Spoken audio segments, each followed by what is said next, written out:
ডাল লেকে আমরা যে হাউস বোটটাতে ছিলাম, চলো আজকে তার এক্সপিরিয়েন্স শেয়ার করি।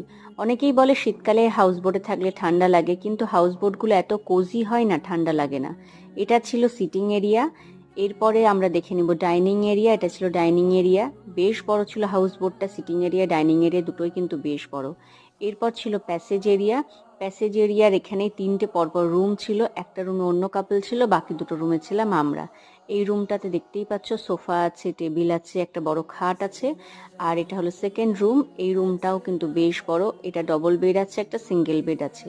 এরপর চলো দেখে নি বাথরুমটা। প্রতিটা রুমের সাথে কিন্তু অ্যাটাচ বাথরুম আছে। বাথরুমে গিজার আছে, বাথটব আছে। যেহেতু জল একদমই বাইরে ফেলা যাবে না, তো স্নান তোমাদের বাথটবের মধ্যেই করতে হবে। সকালবেলায় যখন এরকম একটা পরিবেশ দেখলাম না, মনটা কিন্তু সত্যি ভালো হয়ে গেল। তবে হাউস বোটে আমরা একটা রাতই ছিলাম, কারণ পরের দিনে আমাদের চেক আউট ছিল। পরের দিন চেক আউট করে আমরা চলে গেছিলাম হোটেলে।